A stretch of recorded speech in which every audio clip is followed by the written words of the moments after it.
Au cours des dernières décennies du 19e siècle, naît une fée qui sera appelée à révolutionner le monde. C'est la fée électricité. Elle fait sa première grande apparition publique lors de l'exposition de Paris de 1878. Et parmi ceux qui visitent l'exposition, il y a un Montréalais francophone, Jacques Craig. Il revient chez lui émerveillé. Et quelques mois plus tard, il aide les jésuites rue Bleury à Montréal à faire le premier essai de la bougie électrique. Les cadeaux de cette fée, lumière, énergie, vitesse, qui font pâlir à vue d'œil les cadeaux de la vieille fée gaz.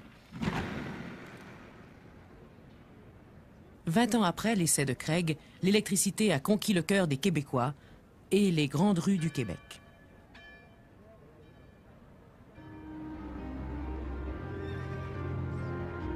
Le marché Bon Secours part une belle journée d'automne des années 1910. Les fermiers offrent aux gens de la ville les produits de leur récolte. Ils viennent de la campagne environnante, aujourd'hui appelée Boulevard Métropolitain, Métro Saint-Michel. Y a-t-il parmi eux des fermiers de l'île Jésus? C'est peu probable. La rivière des Prairies est à l'autre bout du monde. Il n'y a que les riches qui font de si grands voyages.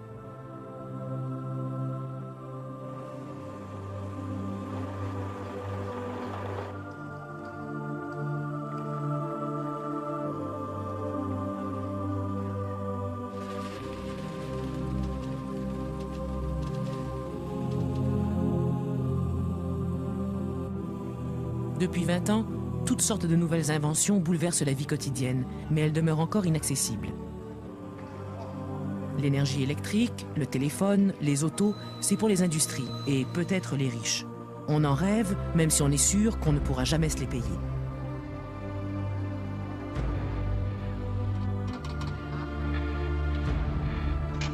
Certains disent que l'âge de la machine est arrivé, que l'on vit des moments historiques.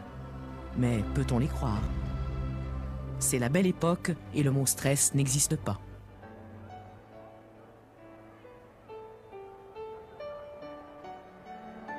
L'arrivée de l'électricité ne fait pas le bonheur des compagnies qui vendent le gaz servant à éclairer les rues.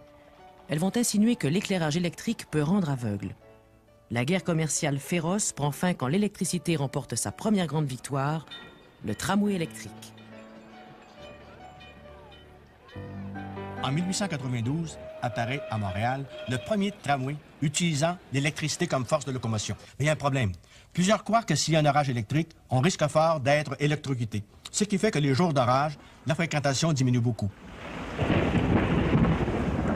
En 1895, la compagnie qui possède les tramways décide de publier des annonces dans les journaux pour rassurer la population. Dans le cas où un trolley se chargerait d'électricité, chaque char est pourvu d'un appareil où le fluide est reçu et d'où il s'écoule ensuite dans le sol. Les tramways sont dès lors rapidement adoptés. Leurs rails, leurs fils et étincelles électriques feront partie de notre décor urbain jusqu'aux années 1960. Il y a une autre invention qui va venir modifier profondément la vie des Québécois, c'est l'automobile. Le premier à se balader avec une auto, c'est probablement un Sherbrookeois, un nommé Foots, qui en 1886 a un véhicule et là, il se promène, il va semer la panique chez les chevaux. Il y a même des policiers qui menacent de lui donner une contravention.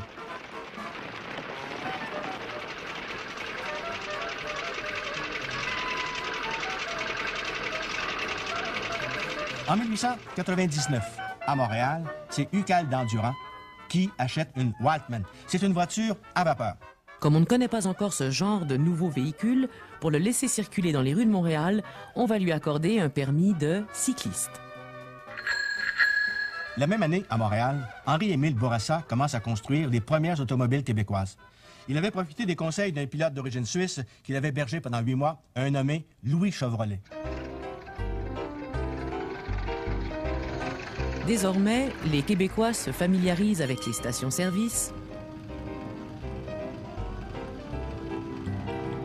les joies et petites misères de l'automobiliste, les remorqueuses et les factures de garagistes, les plaques d'immatriculation qu'il ne faut pas oublier de payer non plus, les visites chez le concessionnaire, l'équipe de vendeurs d'auto, la tentation du modèle le plus coûteux et, bien sûr, la cérémonie de bénédiction des véhicules. La popularité de l'automobile est telle que Montréal connaît son premier salon de l'automobile au mois d'avril 1906. 4 mois plus tard, l'automobile, toujours à Montréal, fait sa première victime, Antoine Toutant.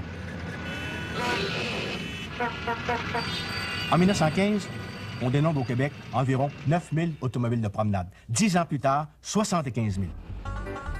L'accroissement rapide du nombre d'automobiles et d'autres véhicules, des camions, des autobus, oblige le gouvernement du Québec à améliorer les routes et à en construire de nouvelles. Ce n'est qu'à la toute fin des années 1920 qu'on va commencer sur certaines routes à être capable de circuler l'hiver.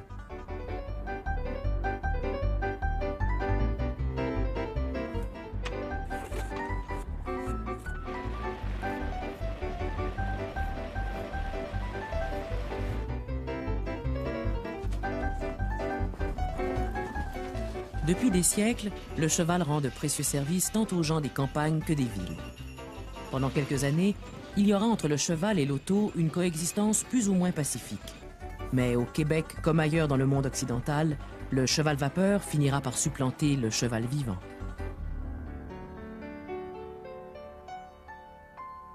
Le téléphone fait son apparition à la fin des années 1870.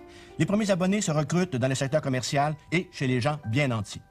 En 1924, au Québec, il y a 8 abonnés par 100 habitants. À la même époque, il y a au Québec 196 compagnies de téléphone. La plus importante est la compagnie Bell du Canada. Les premiers téléphonistes sont des hommes, mais assez rapidement, les femmes monopolisent ce secteur. On est convaincu à l'époque que la voix féminine sert mieux la téléphonie que la voix masculine.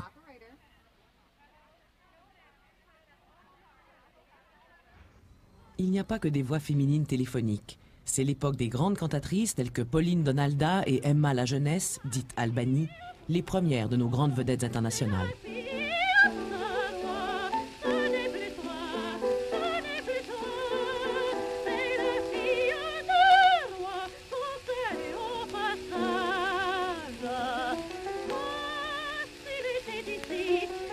Une autre invention merveilleuse, le gramophone entre dans la vie des Québécois et enthousiasme la jeunesse.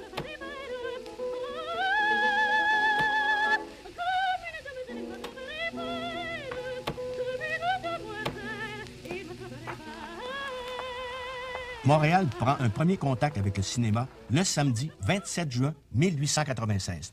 2 Français sont arrivés ici avec un projecteur et ils présentent à un public choisi les premiers films des Frères Lumière. Au cours des jours qui suivent, le public est invité et vraiment, il est enthousiasmé. Bientôt apparaît le premier producteur québécois, Ernest Ouimet. Sa compagnie distribue des actualités filmées partout dans le monde et les présente non seulement au Québec, mais aux États-Unis. Pour la première fois, les Québécois regardent vivre les gens d'ailleurs. En 1906, il ouvre un premier cinéma, le Ouimetoscope, rue Sainte-Catherine. L'année suivante, il en ouvre un deuxième. À ce moment-là, pour assister à une représentation, on doit débourser entre 10 et 15 sous. Ouimet a un illustre prédécesseur dans le marché lucratif des actualités filmées, Thomas Edison, le célèbre inventeur américain. On lui doit quelques-unes des plus anciennes séquences jamais filmées au Québec.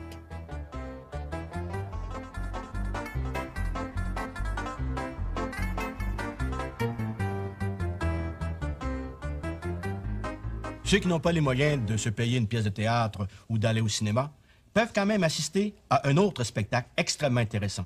Les assemblées contradictoires qui ont lieu à l'occasion des élections.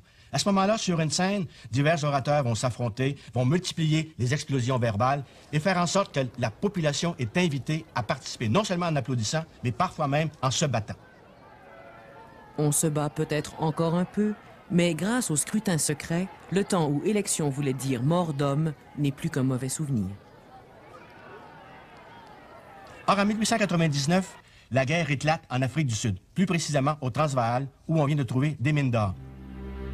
Cette région de l'Afrique est habitée par de rudes colons d'origine hollandaise qui pratiquent l'agriculture et l'élevage.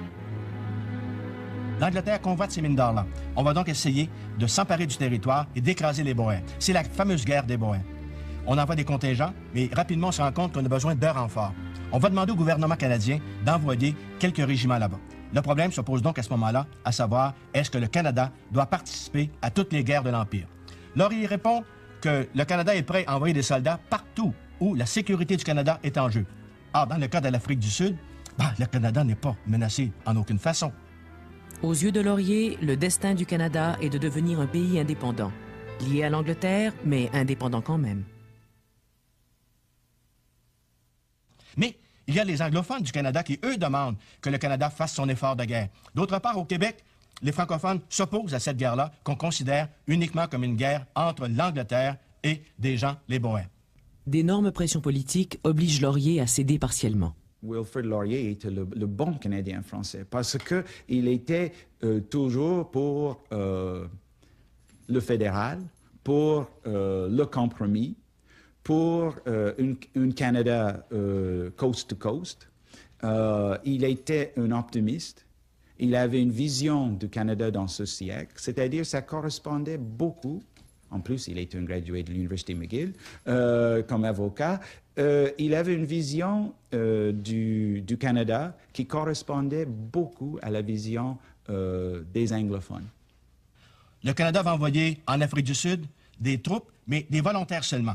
Et le fédéral va défrayer les coûts de transport et le coût de l'armement.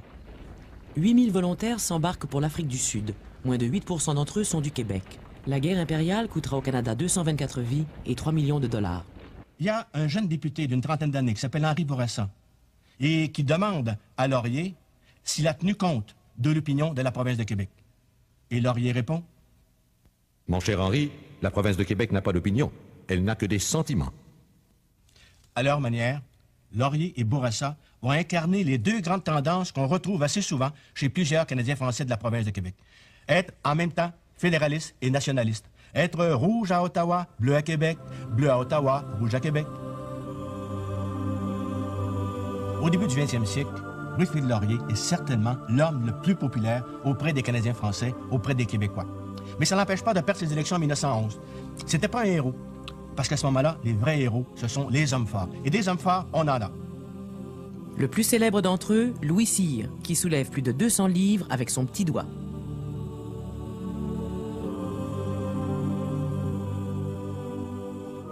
Un autre homme fort, moins connu, est le policier Étienne Desmarteaux. Il remporte la première médaille d'or canadienne de l'histoire aux Olympiques de 1904 au lancer du poids. Ce qu'on aime, c'est la force. Mais la force au service de la justice, au service du faible, au service de l'opprimé, au service du Canadien français. Au début du 20e siècle, le nationalisme canadien-français connaît un nouveau souffle.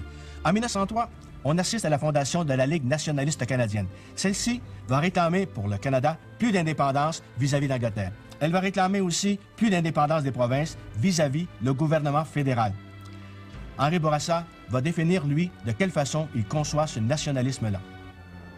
Notre nationalisme à nous est le nationalisme canadien, fondé sur la dualité des races et sur les traditions particulières que cette dualité comporte.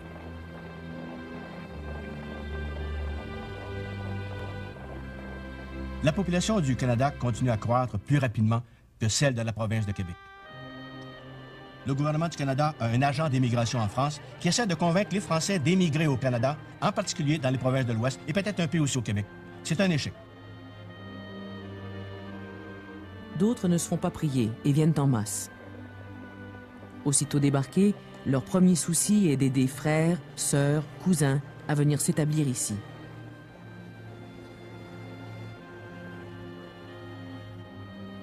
Ils viennent surtout de l'Europe du Sud et de l'Europe de l'Est. Ils fuient la famine, la misère, les persécutions.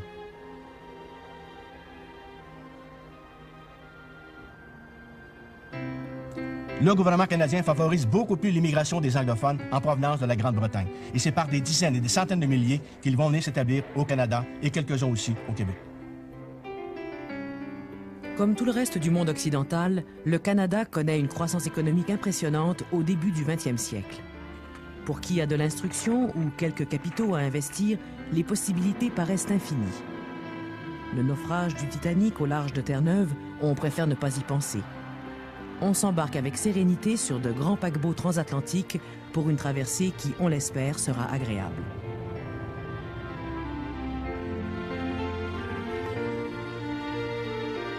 Bientôt le port de Montréal, les dernières petites formalités, et à nous deux l'avenir.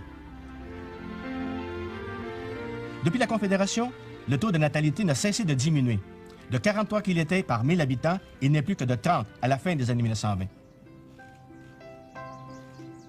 Bien plus, l'immigration aux États-Unis n'a pas cessé.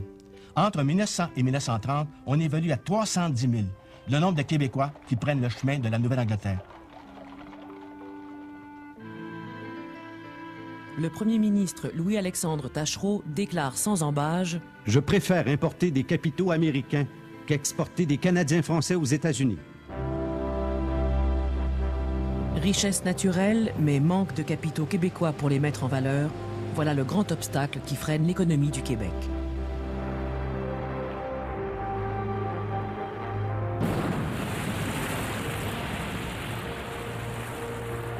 En 1897, le gouvernement de la province de Québec décide de vendre aux enchères les chutes de Shawinigan. Il y a des financiers, des industriels de Trois-Rivières qui veulent se porter acquéreurs, mais ils n'ont pas les fonds nécessaires. Ce sont des financiers anglophones de la région de Montréal, associés à des Américains qui l'emportent. Leur offre, 2 millions de dollars et la promesse de verser un minimum de 200 000 dollars de salaire au cours des 30 prochains mois.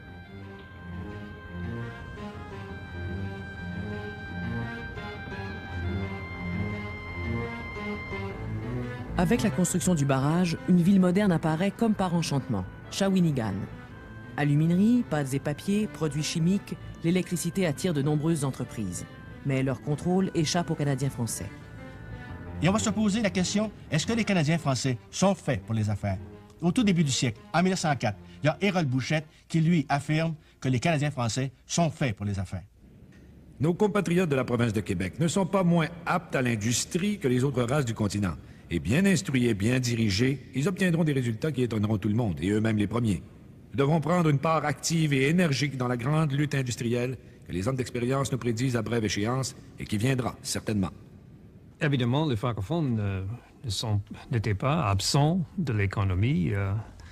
On peut trouver un rôle assez important dans le secteur industriel ou dans la finance, où il y avait beaucoup de banques achat contrôlées par les francophones. On peut trouver la création de caisses populaires au tournant du siècle. C'est dans les petites fermes qu'on peut trouver le rôle le plus important des francophones. Ces fermes ont été éliminées par un processus de concentration et, comme conséquence, pendant la plupart du XXe siècle, on peut trouver une situation où les postes les plus importants ont été monopolisés par les anglophones. Ce processus de concentration des firmes a lieu dans tous les pays. Les grandes compagnies achètent les plus petites dans l'espoir d'avoir le monopole pour leurs produits. C'est la grande ère du capitalisme, sans pitié pour les perdants. Alors que Bouchette demande aux Canadiens français de s'emparer de l'industrie, il y a des penseurs nationalistes qui dénoncent cette attitude-là. Entre autres, par exemple, le 24 juin 1902, le théologien Paquette à Québec déclare dans son homélie « Notre mission est moins de manier des capitaux que de remuer des idées. Elle consiste moins à allumer le feu des usines qu'à entretenir et faire rayonner au loin le foyer lumineux de la religion et de la pensée. » Heureusement, on n'aura plus tendance à suivre Bouchette que Paquette. Mais les évêques, les curés, ont-ils toujours eu tort? N'ont-ils pas pressenti les dangers que comporte le progrès technique? Déjà, dans les années 1840, un journal, Les Mélanges religieux, attaque les valeurs matérialistes sans mâcher ses mots. Damnable industrie qui dessèche le cœur, qui fait perdre tout sentiment de justice et d'humanité, qui traite les hommes comme des machines, qui ne voit que l'argent, qui ne calcule que des profits. Cette industrie exagérée a fait le malheur de bien des peuples. Elle a fait négliger l'agriculture, la source de la vraie richesse.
L'arrivée de la machine ne veut pas dire que la vieille manière de vivre disparaît tout d'un coup. À la fin des années 1920, seulement 14% de la population a l'électricité à la maison. L'ancien et le nouveau vont donc se côtoyer encore longtemps. Ce n'est pas une guerre, à peine une bataille. La vie traditionnelle s'estompe, tandis que le modernisme gagne sans cesse du terrain.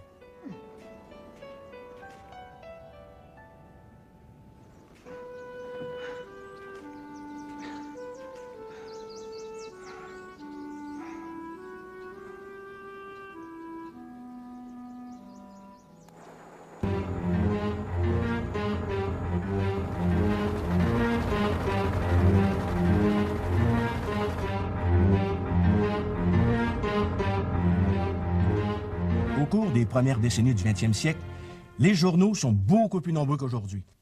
À Montréal, par exemple, il y a The Montreal Gazette, le Herald, le Daily Witness, il y a La Presse, il y a Le Devoir, il y a Le Canadien, il y a La Patrie. À Québec, il y a Le Soleil, l'Action catholique, L'Événement, le Chronicle Télégraphe et le Chronicle Daily Télégraphe. Dans les villes, les journaux sont distribués surtout par des camelots. À la campagne, c'est le service postal qui se charge de la distribution. La poste va devenir un moyen de communication et de vente de plus en plus important, car en plus des journaux et des revues, elle apporte les catalogues des grands magasins. Au début du 20e siècle, c'est, pour bon nombre de gens de la campagne, le moyen qu'on a de prendre contact avec les nouveautés de la ville.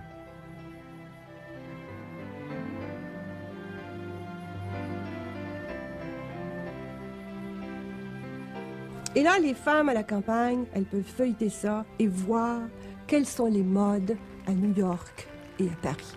C'est pas certain qu'elles vont les acheter, mais les femmes sont d'habiles couturières.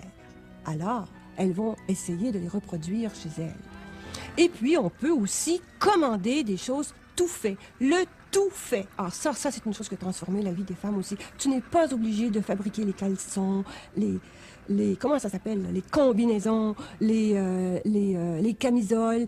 Tu peux les acheter, ils sont tout faits. Le tout fait, c'était des heures et des heures de travail qui ont été sauvées pour les femmes.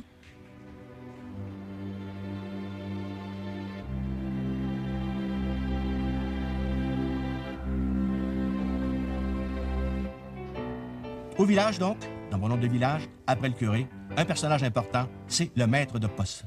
Lui, tout comme le curé, sait ce qui se passe, et un peu aussi la téléphoniste. On raconte que certains maîtres de poste et certaines postières lisaient les lettres et que des téléphonistes indiscrètes écoutaient les conversations. Allez savoir. C'est au cours de la décennie 1911-1921 que la population urbaine devient plus importante que la population rurale. En 1911, elle était de 48 % et 10 ans plus tard, elle a atteint 56 %. En 1931, l'île de Montréal comprend à elle seule 35 % de la population totale de la province de Québec.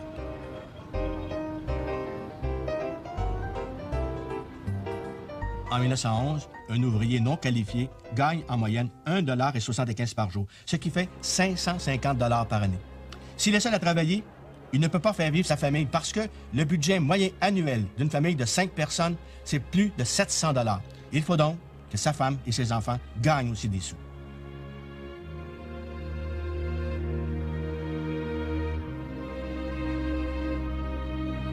Les enfants qui travaillent n'ont donc pas la possibilité d'aller à l'école, d'autant plus qu'à cette époque-là, l'instruction n'est pas encore obligatoire. L'Église catholique s'y oppose toujours. Elle affirme que l'éducation appartient aux parents et que les parents ont confié cette tâche à l'Église catholique. L'Église sait qu'elle doit éduquer les jeunes elle-même pour que les traditions religieuses demeurent vivantes. Pas seulement les traditions religieuses d'ailleurs, mais la langue française aussi, contre laquelle les menaces s'accumulent.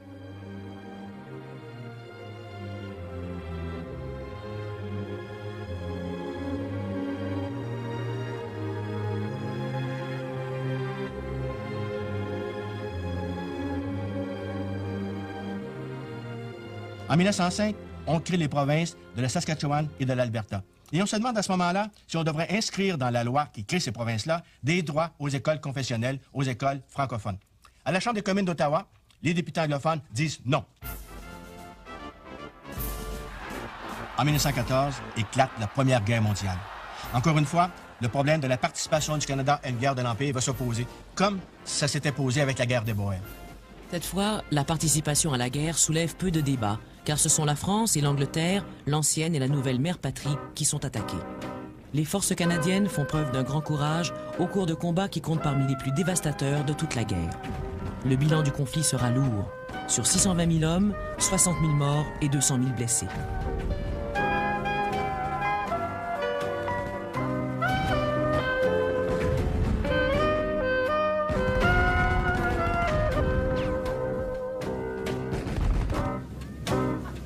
Nombreux sont ceux qui croyaient revenir et qui ne reviendront jamais.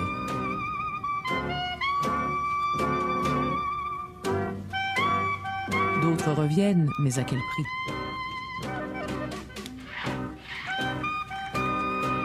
Ces troupes décimées, il faut les remplacer. Le gouvernement intensifie le recrutement des volontaires. Toutefois, la propagande patriotique impressionne de moins en moins. Les volontaires ne seront pas assez nombreux et en 1917, le gouvernement fédéral impose la conscription.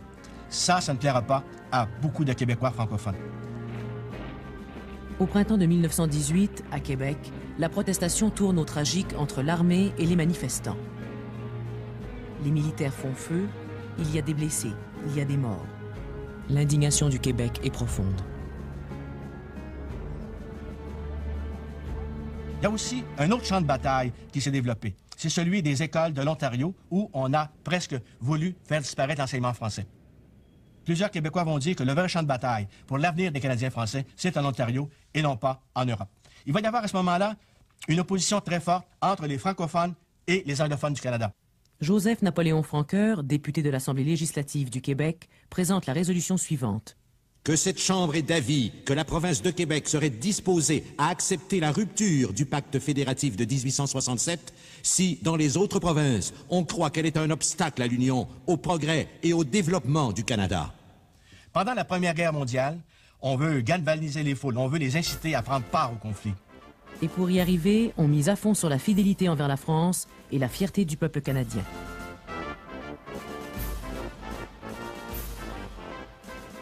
Il y a un organisme d'anglophones, l'Ordre des Filles de l'Empire, qui va sortir des boulamites un personnage de l'histoire de la Nouvelle-France pour le proposer comme modèle aux Canadiennes françaises pour les inciter à faire leur effort de guerre. Ce personnage, Madeleine de Verchères, s'est illustré à la fin du XVIIe siècle en défendant le fort de Verchères contre une attaque iroquoise. En 1910, il y a un journaliste anglophone de Montréal qui va se souvenir que c'est le 250e anniversaire de la bataille du Lonceau. Et il va donc demander pourquoi les Canadiens français, si nationalistes, ne portent pas un culte à Dollard des Ormeaux et à ses compagnons qui ont perdu la vie à ce moment-là pour sauver peut-être la colonie. Aussitôt, les mouvements nationalistes récupèrent le personnage et Dollard des Ormeaux devient, dans les années 1920, le grand héros. Une autre conséquence de la Première Guerre mondiale, c'est l'augmentation sensible du nombre de femmes qui travaillent à l'extérieur de chez elles. Dans les usines, on va leur confier des tâches qui, jusque-là, étaient occupées par des hommes. Une étude montre qu'à Montréal, en 1918, 2300 femmes travaillent dans les chemins de fer, le ciment, l'acier et même dans les usines d'armement. Dans ce dernier secteur, elles reçoivent entre 50 et 80% du salaire versé aux hommes pour les mêmes tâches. Il apparaît de plus en plus normal qu'une femme puisse gagner un salaire en dehors de chez elle si elle est célibataire. Mais les discriminations vont quand même se multiplier. Quand l'imbécilité des démocrates éclate dans le monde entier, ce n'est pas le temps d'ajouter au corps électoral 600 000 grands enfants de sexe féminin, très charmants sans doute, mais dont 599 500 sont en politique encore plus ignorants que nous.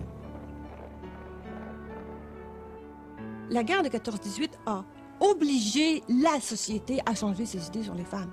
Parce qu'il s'est produit des choses. On oublie à quel point ces choses-là ont eu une importance.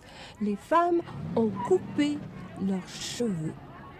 Les cheveux courts. Ça, c'est une transgression absolument extraordinaire. Les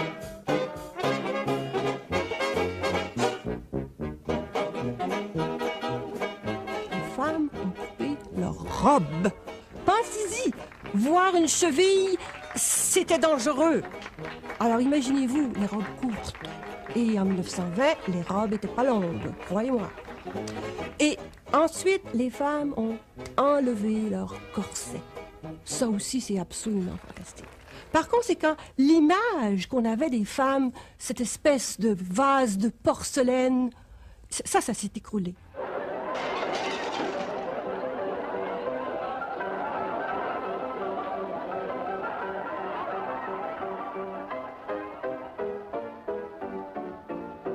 À la même époque, il y a des troupes aussi bien françaises que québécoises qui font le tour des villes pour présenter des spectacles. Les pièces qu'on joue, la plupart sont tirées du répertoire français. Il y a bien quelques créations québécoises, quelques créations canadiennes, mais elles remportent peu de succès, sauf peut-être après les années 1920, avec une pièce qui met en scène une petite fille qui est martyrisée par sa belle-mère, par une marâtre. C'est Aurore, l'enfant martyr. Cette pièce-là va être jouée des milliers de fois et attirer des milliers et des milliers de spectateurs. On en fera même un film. L'Église combat le cinéma dès son apparition, car à ses yeux, il détruit les valeurs morales et conduit au péché. Elle veut censurer les films et empêcher les projections du dimanche, surtout pour les enfants, ces âmes fragiles. Le gouvernement, lui, ouvre un bureau de censure dès 1912 qui contrôle les écrans et impose des restrictions d'âge. Malheureusement, en janvier 1927, une tragédie montre que le cinéma ne tue pas seulement les âmes. Au Laurier Palace, il y a un film très intéressant. Un incendie se déclare et 78 enfants vont trouver la mort. Certains d'entre eux n'ont même pas 5 ans.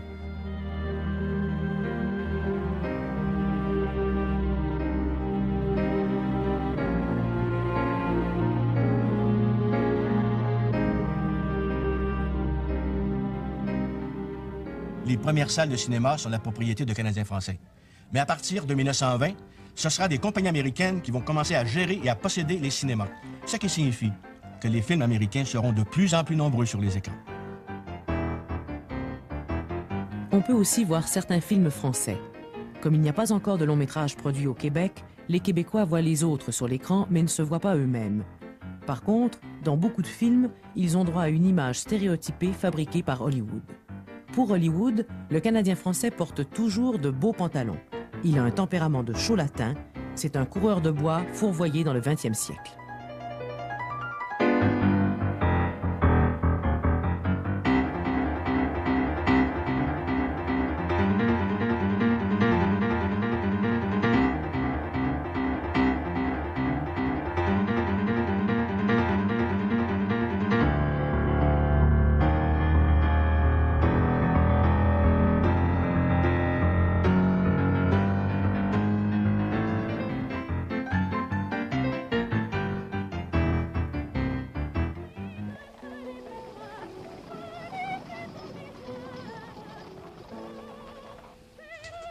C'est au Québec qu'est apparue la première station radiophonique au monde, XMA, qui va devenir CFCF. C'était en 1918.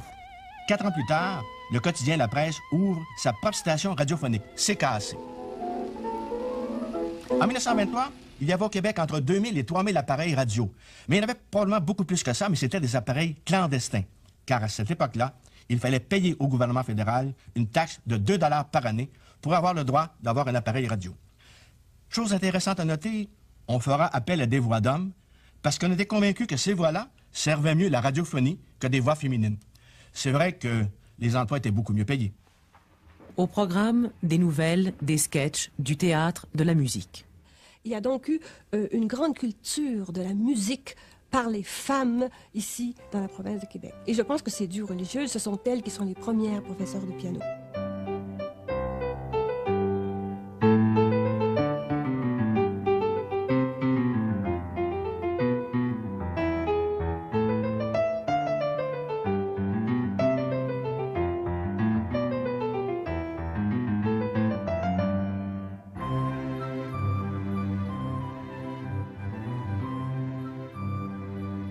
Du côté des beaux-arts, chaque grande congrégation a sa religieuse qui est peintre, qui a un studio, qui a des élèves, et parfois même ce sont des laïcs qui viennent fréquenter les cours de ces religieuses qui sont extrêmement célèbres. Il y a donc une initiation aux arts, à la musique, par les religieuses.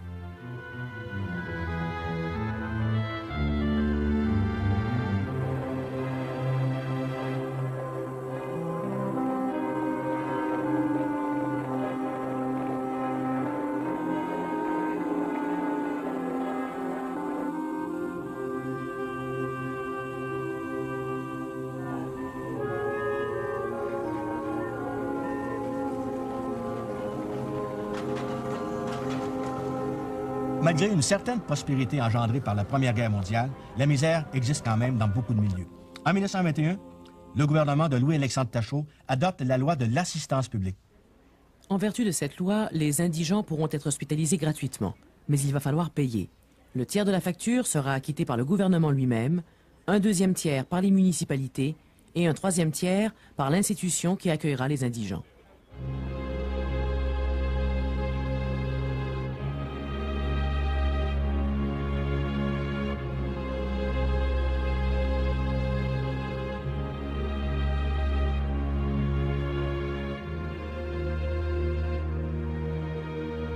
L'adoption de la loi sur l'assistance publique montre qu'au Québec, le nombre d'indigents était quand même assez élevé.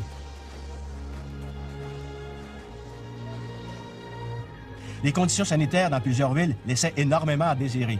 Les égouts étaient déversés dans le fleuve, il n'y avait pas de mesures de protection, l'eau n'était pas toujours très propre, très potable, de sorte que, régulièrement, il y avait des épidémies de dysenterie, toutes sortes de maladies pouvaient apparaître.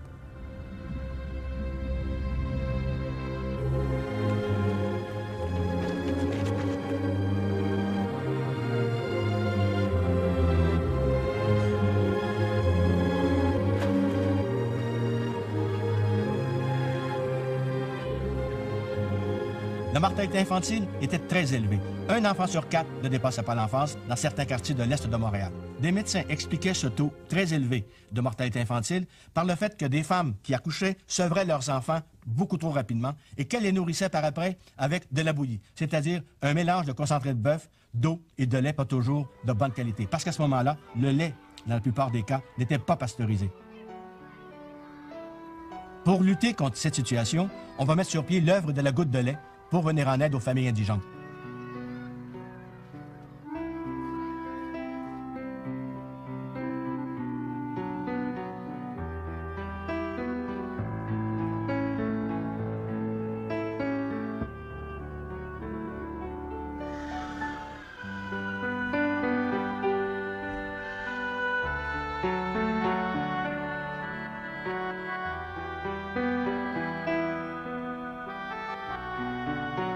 En 1914, la ville de Montréal commence à filtrer l'eau potable.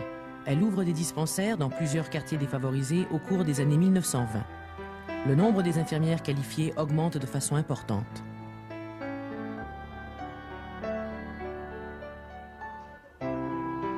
L'hôpital Sainte-Justine, destiné uniquement aux enfants, rend d'immenses services. Fondé en 1907 sur la rue Saint-Denis par de riches Canadiennes françaises, il déménagera plus tard sur la côte Sainte-Catherine pour répondre aux besoins toujours grandissants. Malgré tous ces efforts, l'état de santé des Montréalais est inférieur à celui des habitants de la plupart des grandes villes en Amérique du Nord.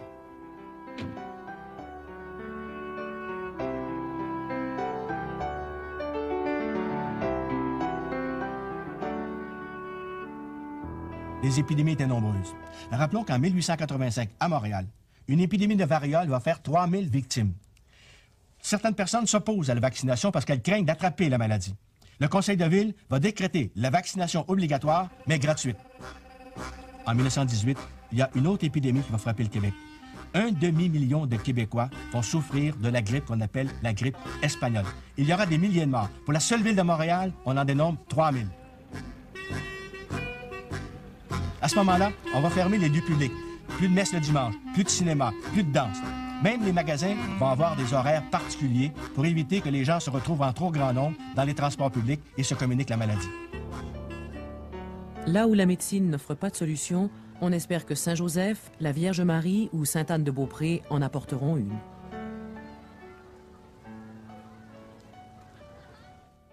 On retrouve à Montréal une grande concentration d'ouvriers dans la partie est de la ville. En 1913, le loyer mensuel est d'environ 19 $. Et en 1928, il a presque doublé. Dans beaucoup de quartiers, les logements où s'entassent parfois 2 ou 3 familles sont en bois. L'incendie demeure une catastrophe, hélas, trop familière.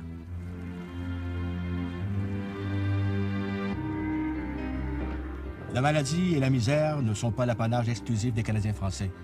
Il y a aussi des anglophones qui sont pauvres.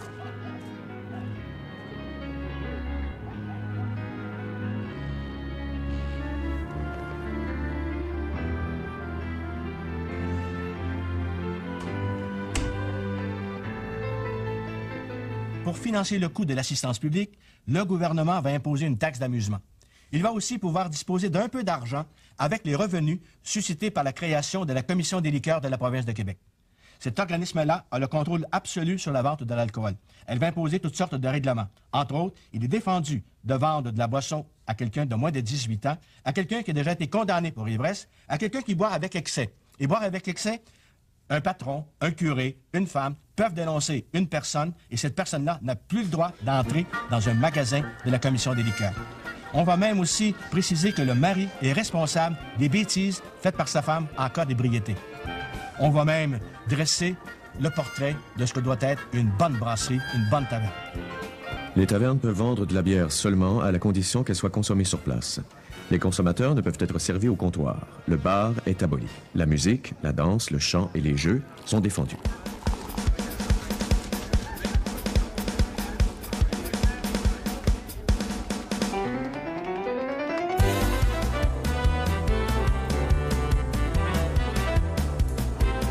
Les années 20 sont les années folles.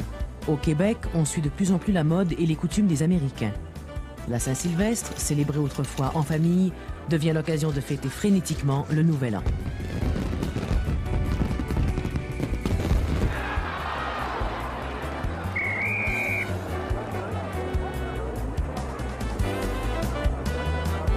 Il n'y a pas que la fête, le sport aussi est devenu une passion. Même les femmes peuvent maintenant le pratiquer sans que cela ne soit vu d'un mauvais œil.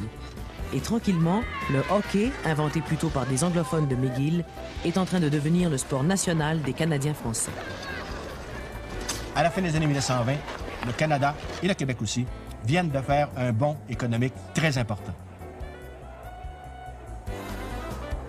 Mais cette prospérité repose sur plusieurs facteurs inquiétants. En particulier, une forte dépendance des exportations, surtout sur le plan des produits agricoles et des matières premières.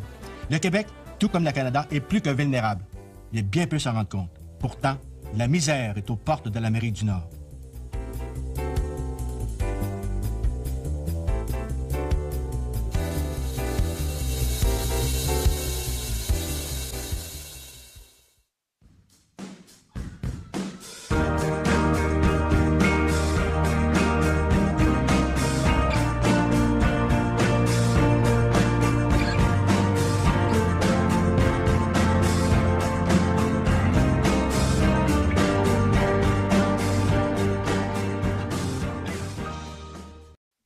Au cours des dernières décennies du 19e siècle, naît une fée qui sera appelée à révolutionner le monde. C'est la fée électricité.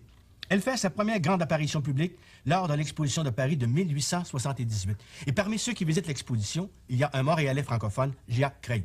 Il revient chez lui émerveillé. Et quelques mois plus tard, il aide les jésuites rue Bleury à Montréal à faire le premier essai de la bougie électrique.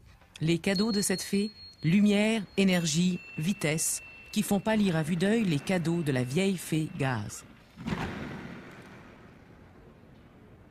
20 ans après l'essai de Craig, l'électricité a conquis le cœur des Québécois et les grandes rues du Québec.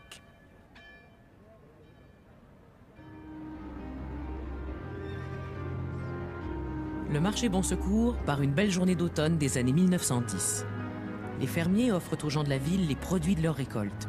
Ils viennent de la campagne environnante, aujourd'hui appelée Boulevard Métropolitain, Métro Saint-Michel.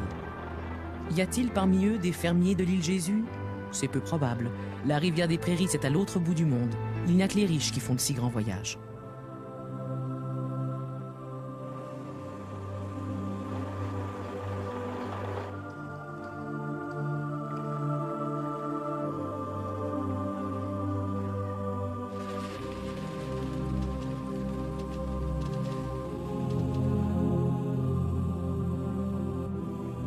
Depuis 20 ans, toutes sortes de nouvelles inventions bouleversent la vie quotidienne, mais elles demeurent encore inaccessibles. L'énergie électrique, le téléphone, les autos, c'est pour les industries et peut-être les riches. On en rêve, même si on est sûr qu'on ne pourra jamais se les payer.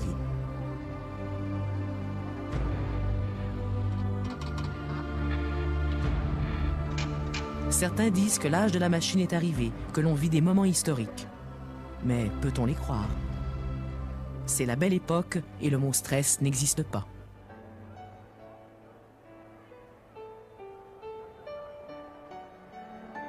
L'arrivée de l'électricité ne fait pas le bonheur des compagnies qui vendent le gaz servant à éclairer les rues.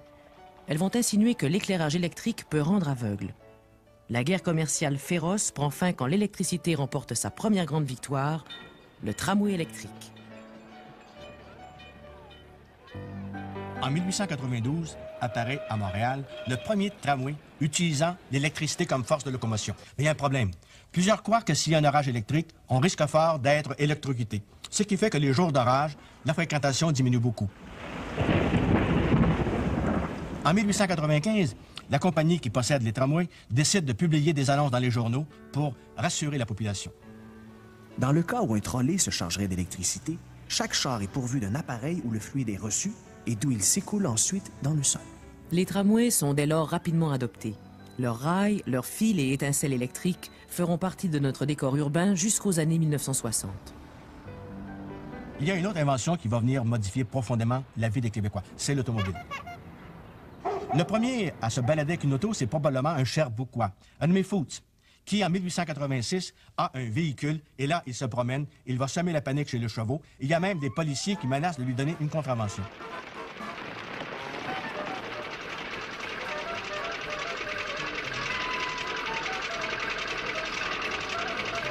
En 1899, à Montréal, c'est Ucald d'Endurant qui achète une Waltman. C'est une voiture à vapeur. Comme on ne connaît pas encore ce genre de nouveau véhicule, pour le laisser circuler dans les rues de Montréal, on va lui accorder un permis de cycliste. La même année, à Montréal, Henri-Émile Bourassa, les chutes de Shawinigan. Il y a des financiers, des industriels de Trois-Rivières qui veulent se porter acquéreurs, mais ils n'ont pas les fonds nécessaires. Ce sont des financiers anglophones de la région de Montréal, associés à des Américains qui l'emportent. Leur offre, 2 millions de dollars et la promesse de verser un minimum de 200 000 $ de salaire au cours des 30 prochains mois.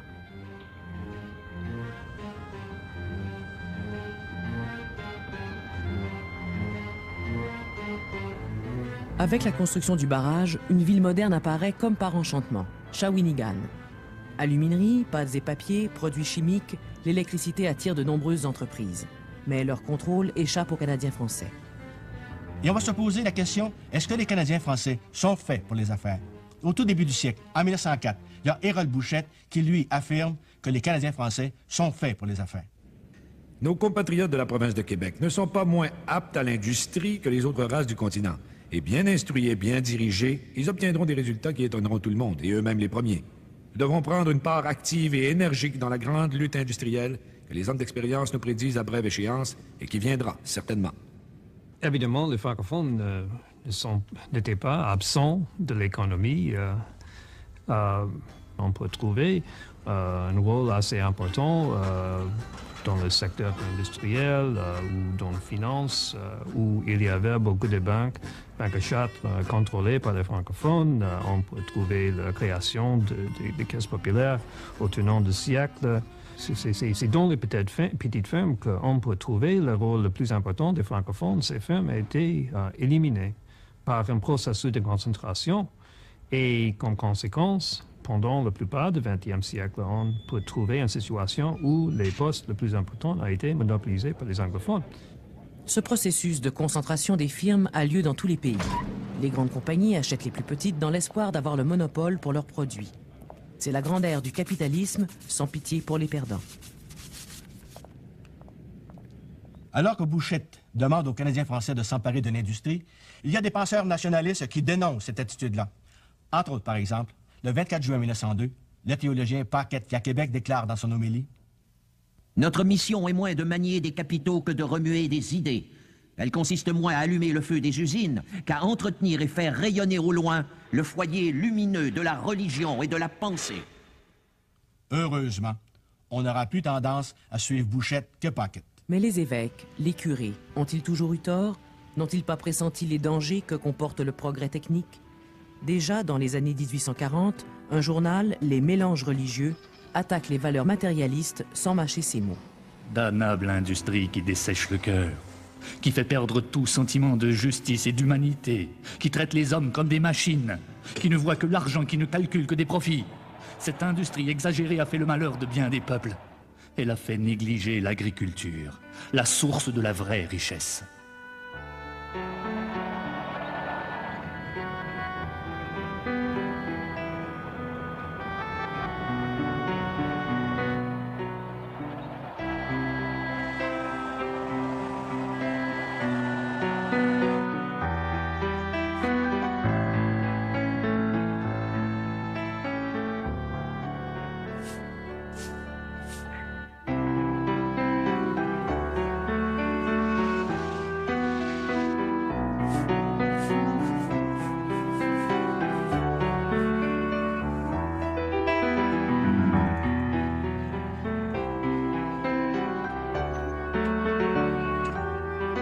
Et ça n'empêche pas de perdre ses élections en 1911. C'était pas un héros, parce qu'à ce moment-là, les vrais héros, ce sont les hommes forts. Et des hommes forts, on en a. Le plus célèbre d'entre eux, Louis Cyr, qui soulève plus de 200 livres avec son petit doigt.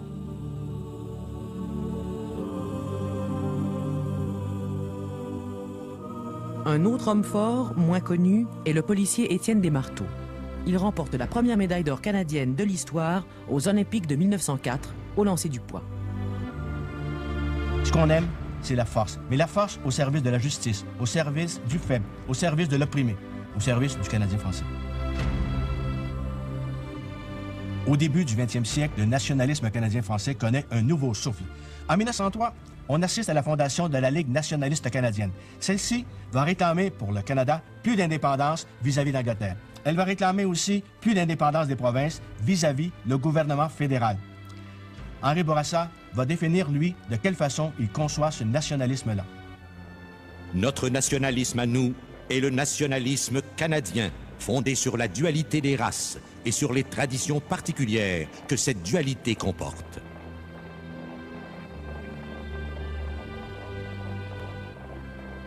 La population du Canada continue à croître plus rapidement que celle de la province de Québec. Le gouvernement du Canada a un agent d'émigration en France qui essaie de convaincre les Français d'émigrer au Canada, en particulier dans les provinces de l'Ouest et peut-être un peu aussi au Québec. C'est un échec. D'autres ne se font pas prier et viennent en masse. Aussitôt débarqués, leur premier souci est d'aider frères, sœurs, cousins à venir s'établir ici.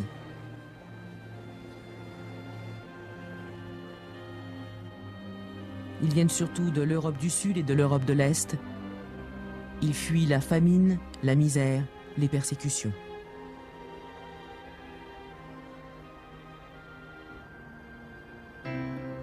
Le gouvernement canadien favorise beaucoup plus l'immigration des anglophones en provenance de la Grande-Bretagne. Et c'est par des dizaines et des centaines de milliers qu'ils vont venir s'établir au Canada et quelques-uns aussi au Québec. Comme tout le reste du monde occidental, le Canada connaît une croissance économique impressionnante au début du 20e siècle. Pour qui a de l'instruction ou quelques capitaux à investir, les possibilités paraissent infinies. Le naufrage du Titanic au large de Terre-Neuve, on préfère ne pas y penser. On s'embarque avec sérénité sur de grands paquebots transatlantiques pour une traversée qui, on l'espère, sera agréable.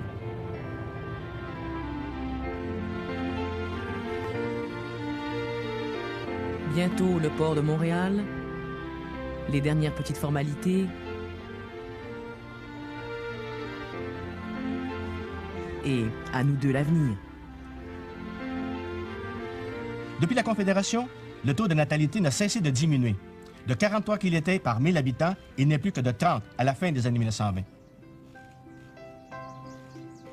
Bien plus, l'immigration aux États-Unis n'a pas cessé. Entre 1900 et 1930, on évolue à 310 000, le nombre de Québécois qui prennent le chemin de la Nouvelle-Angleterre. Le premier ministre Louis-Alexandre Taschereau déclare sans ambages « Je préfère importer des capitaux américains qu'exporter des Canadiens français aux États-Unis. » Richesse naturelle, mais manque de capitaux québécois pour les mettre en valeur, voilà le grand obstacle qui freine l'économie du Québec.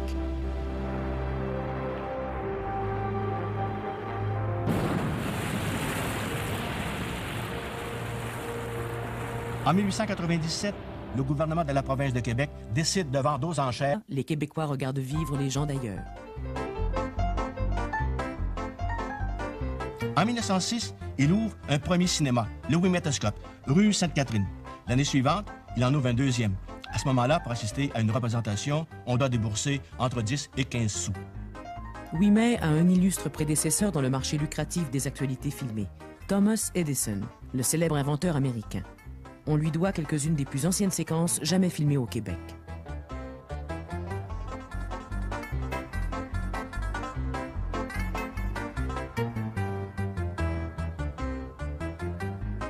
Ceux qui n'ont pas les moyens de se payer une pièce de théâtre ou d'aller au cinéma peuvent quand même assister à un autre spectacle extrêmement intéressant. Les assemblées contradictoires qui ont lieu à l'occasion des élections.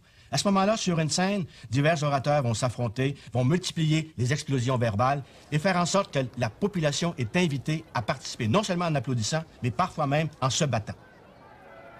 On se bat peut-être encore un peu, mais grâce au scrutin secret, le temps où élection voulait dire mort d'homme n'est plus qu'un mauvais souvenir. Or, en 1899, la guerre éclate en Afrique du Sud, plus précisément au Transvaal, où on vient de trouver des mines d'or. Cette région de l'Afrique est habitée par de rudes colons d'origine hollandaise qui pratiquent l'agriculture et l'élevage. L'Angleterre convoite ces mines d'or-là. On va donc essayer de s'emparer du territoire et d'écraser les Boers. C'est la fameuse guerre des Boers. On envoie des contingents, mais rapidement on se rend compte qu'on a besoin d'un renfort. On va demander au gouvernement canadien d'envoyer quelques régiments là-bas. Le problème se pose donc à ce moment-là, à savoir, est-ce que le Canada doit participer à toutes les guerres de l'Empire? Laurier répond que le Canada est prêt à envoyer des soldats partout où la sécurité du Canada est en jeu. Or, dans le cas de l'Afrique du Sud, le Canada n'est pas menacé en aucune façon. Aux yeux de Laurier, le destin du Canada est de devenir un pays indépendant, lié à l'Angleterre, mais indépendant quand même. Mais il y a les anglophones du Canada qui, eux, demandent que le Canada fasse son effort de guerre. D'autre part, au Québec, les francophones s'opposent à cette guerre-là qu'on considère uniquement comme une guerre entre l'Angleterre et des gens, les Boers. D'énormes pressions politiques obligent Laurier à céder partiellement. Wilfrid Laurier était le bon Canadien français parce qu'il était toujours pour le fédéral, pour le compromis, pour un Canada coast to coast. Il était un optimiste. Il avait une vision du Canada dans ce siècle, c'est-à-dire ça correspondait beaucoup. En plus, il était un gradué de l'Université McGill comme avocat. Il avait une vision du Canada qui correspondait beaucoup à la vision des anglophones. Le Canada va envoyer en Afrique du Sud des troupes, mais des volontaires seulement. Et le fédéral va défrayer les coûts de transport et le coût de l'armement. 8000 volontaires s'embarquent pour l'Afrique du Sud. Moins de 8% d'entre eux sont du Québec. La guerre impériale coûtera au Canada 224 vies et 3 millions de dollars. Il y a un jeune député d'une trentaine d'années qui s'appelle Henri Bourassa et qui demande à Laurier s'il a tenu compte de l'opinion de la province de Québec. Et Laurier répond: Mon cher Henri, la province de Québec n'a pas d'opinion. Elle n'a que des sentiments. À leur manière, Laurier et Bourassa vont incarner les deux grandes tendances qu'on retrouve assez souvent chez plusieurs Canadiens français de la province de Québec. Être en même temps fédéraliste et nationaliste. Être rouge à Ottawa, bleu à Québec, bleu à Ottawa, rouge à Québec. Au début du 20e siècle, Wilfrid Laurier est certainement l'homme le plus populaire auprès des Canadiens français, auprès des Québécois. Mais il commence à construire les premières automobiles québécoises. Il avait profité des conseils d'un pilote d'origine suisse qu'il avait hébergé pendant 8 mois, un nommé Louis Chevrolet. Désormais, les Québécois se familiarisent avec les stations-service, les joies et petites misères de l'automobiliste, les remorqueuses et les factures de garagistes, les plaques d'immatriculation qu'il ne faut pas oublier de payer non plus,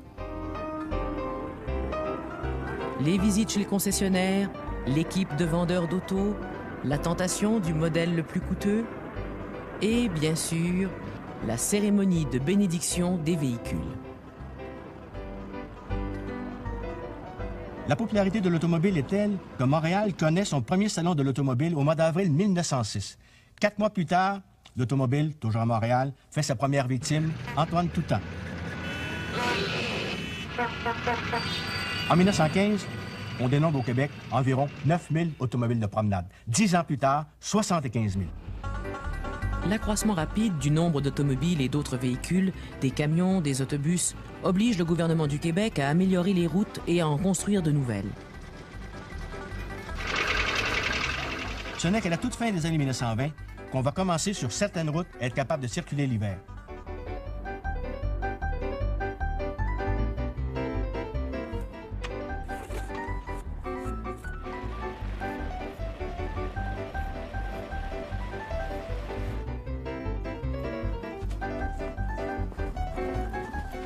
Depuis des siècles, le cheval rend de précieux services tant aux gens des campagnes que des villes.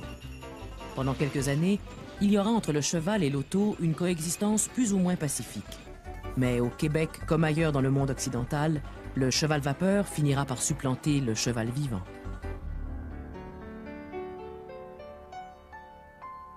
Le téléphone fait son apparition à la fin des années 1870.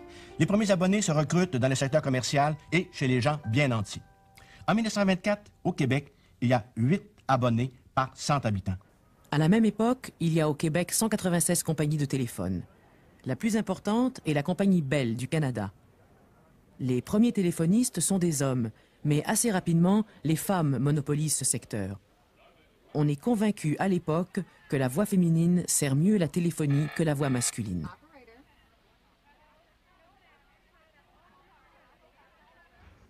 Il n'y a pas que des voix féminines téléphoniques. C'est l'époque des grandes cantatrices telles que Pauline Donalda et Emma La Jeunesse, dite Albany, les premières de nos grandes vedettes internationales.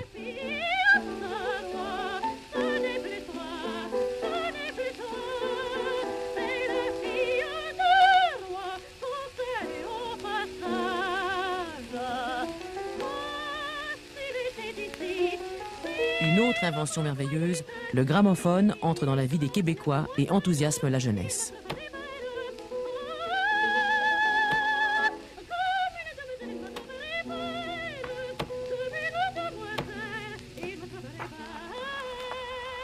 Montréal prend un premier contact avec le cinéma le samedi 27 juin 1896. 2 Français sont arrivés ici avec un projecteur et ils présentent à un public choisi les premiers films des Frères Lumière. Au cours des jours qui suivent, le public est invité et vraiment, il est enthousiasmé. Bientôt apparaît le premier producteur québécois, Ernest Ouimet. Sa compagnie distribue des actualités filmées partout dans le monde et les présente non seulement au Québec, mais aux États-Unis. Pour la première fois,